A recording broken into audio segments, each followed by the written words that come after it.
how do Republicans feel about the upcoming October session? We have State Senator Lee Arellano in the studio to help give us how the GOP feel about the legislative goals and veto. Thanks so much for coming on. Glad to be on. And I think the biggest thing is transit bill. The Chicago transit bill was talked about a lot of times, and now we pretty much know that downstate is going to get something from the transit bill. How do you feel about that? I mean, I think that was an important part of the debate. I'd love to see no tax increase. We just did a bunch of tax increases in the spring session. But if they're going to push this through, it's very important that it be balanced throughout the state, because it is going to be a statewide tax. Yeah, and we're not sure if it's going to be the delivery tax again, because that was pretty controversial when it came through. Right. You probably don't know what it might end up being. No, I'm not on the inside scoop on those. Even when it passed in spring, we didn't find about that language until a few hours before the vote. So we'll see what they're cooking up. I mean, I'm not going to support a tax increase. I don't think too many of the Republicans will. But we have been part of the negotiations on what does reform look like. What can we do to make sure we're not hitting fiscal cliffs like this again in the future? And another big issue was energy, and a lot of people have been talking about it in the Senate. There's a House hearing happening on Thursday. There was a lot of things happening with energy. How have you kept up with it? Have you listened to it? The energy bill in the spring session kind of collapsed under the weight of the classic Christmas tree ornament argument, where people kept throwing on ideas. And I think what really killed it in the end is the battery storage ideas included a lot of new costs for consumers. And we're already seeing dramatic increases in energy bills and electric bills because of what we've already done in the past. And I think you know, some of the Republicans' ideas are we need to use some of the energy sources we already have until we get new stuff online. We need to lift the nuclear moratorium, which looks like it's going to be a real option finally. But we also, and this has been a harder ask apparently for the majority party, we need to utilize the plants that we've already built, that we've already spent infrastructure on, and extend the lifetime of those to lower consumer bills. Like the coal power plants. Coal power plants and peaker plants, natural gas plants. There's one right outside of Dixon. Because of state laws, it's only allowed to run during peak periods.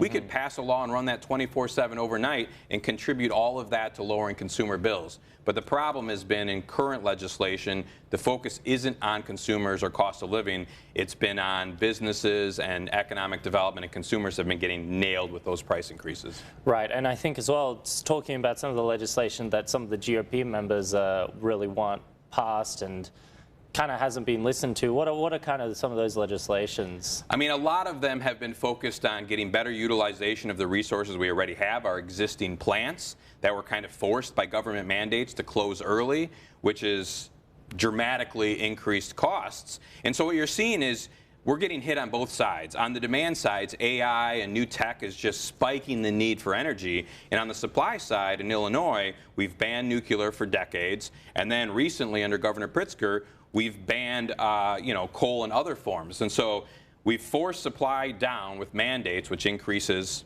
prices, and then demand side has been spiking, which increases prices, and consumers are caught in the middle. Right. Speaking on Pritzker, he recently had an executive order that was moving some of the budget things. So he requested all the agencies to kind of pull away 4% of funding, make some cuts, and save that in the back in case there's a budget shortfall.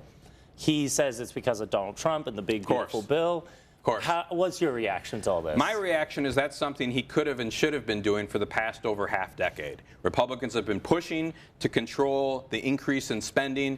He hasn't done it until now. Of course, everything he does, he blames Trump's. My answer would be what I mentioned on this show months ago, which is before Trump got in, when a lot of people thought there was going to be a President Kamala Harris, Pritzker's administration announced a massive shortfall in the budget. This is last November. The economy is actually doing better than his predictions back then, and yet he's blaming the federal government. What I'd tell you is every year the governor's been in office, our growth in Illinois has trailed national growth.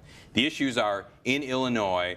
I'm glad the governor is finally doing something to rein in spending now that he has a Republican to blame for it, but he could have been and should have been doing this all along.